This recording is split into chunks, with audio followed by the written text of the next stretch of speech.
red, blues with green, blues with orange, blues with other blues, sea blues, sky blues, straight from the two blues, blue, black, blues, gray.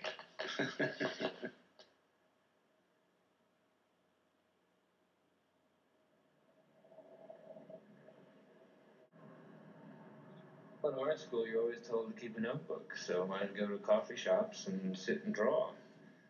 Eventually, they just become like a little library of ideas, notes, drawings, poems, beginnings of letters, ideas, things one thinks about. I cut a lot of photographs out of magazines. And then you're on the subway and there's nothing to do, and you look through your notebook and you read, or you work on a drawing, or you see something and you just make a note of it. Like good red, yellow, and blue situation at the entrance to the Holland Tunnel.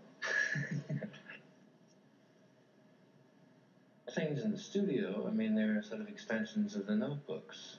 Just little notations or things you want to look at. There's some things that have been around so long, they're like friends.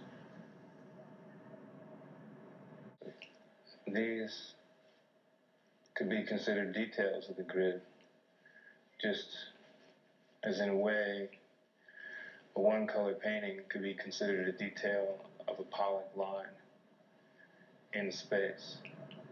When I see space as an infinity with lots of changes, permutations, shifts, plays happening in it,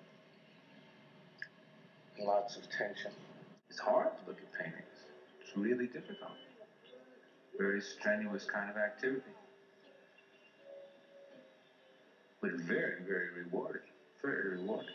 Just like it's strenuous to listen to a great piece of music. They're very complicated. You have to think a lot. You have to be able to bring all sorts of things together in your mind, in your imagination, in your whole body. Really get off on it. It's a very high experience. It isn't something that comes out and hits you over the head. It's something very deep and felt. Each color fits each panel. There are no optical illusions in a painting. If each panel is the same size, I want them all to look the same size. That's realism. Just think of it as a chord. But then in the making of that chord, you can also think of it as orchestration. Because you have so many subtleties at your command, or as you keep painting, you're always trying to add to a vocabulary, a painting vocabulary. So the more you paint, the more references there are.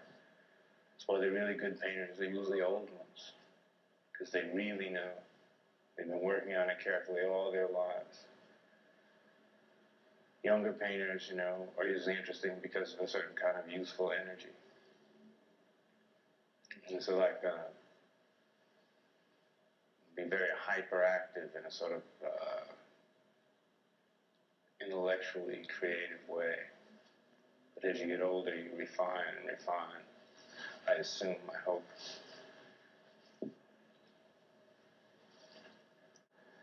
So you have this mixture in all the work of like formal thinking and then also very hazy kind of romantic thinking. This is about the sea between Italy and Corfu. Or this is about going from here to here. And you use colors and you're constantly referring back to this memory of observed color. And you're constantly observing color all the time when you're working. Just pushing those colors. Pushing, mixing. The different uses of the way the panels are presented, vertical, horizontal, 1, 2, 3, 4, are usually just variations on the grid, which is my vehicle for presenting a lot of my ideas. Whereas another artist's vehicle may be classical mythology. Although I deal with classical mythology in my work. Try to deal with so many things. That's the strange thing, because you work and you can finally finish something. And it just doesn't answer any of the questions. It's okay, it exists, it's fine, it looks okay, it's a painting. But does it really say something about mythology? Is it really saying something about life? Or do we have any idea what it's really saying something about? Or does it just have a presence? Can you just make presence?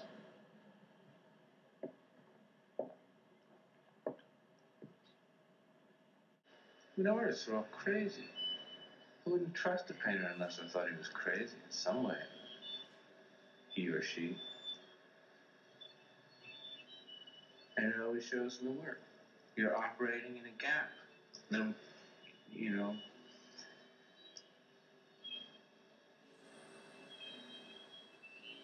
and you have to stay in that gap. You can't get too involved with one thing. You can't get too involved in another thing. You're a painter. You have to just be able to look at things. You're a philosopher. You're a mystic.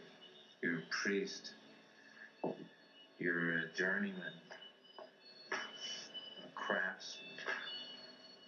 We represent our tradition. The painter's tradition dates back 30,000 years.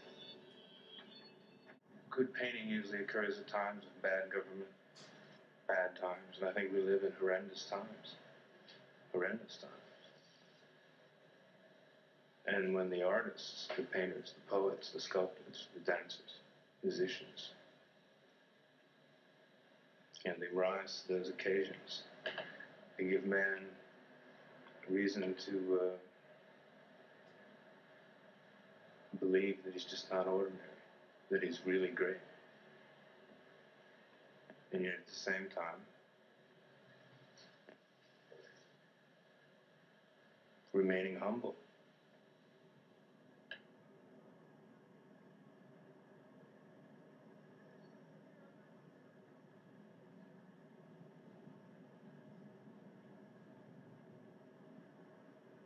My father was very much into gardening, planting trees, walking in the woods, being with nature, working with nature. He used to build beautiful dry stone walls. I used to try to explain my paintings to him by saying, you build dry stone walls and everything has to fit together right in order for it to stand, and I make paintings and everything has to fit together right in order for it to stand.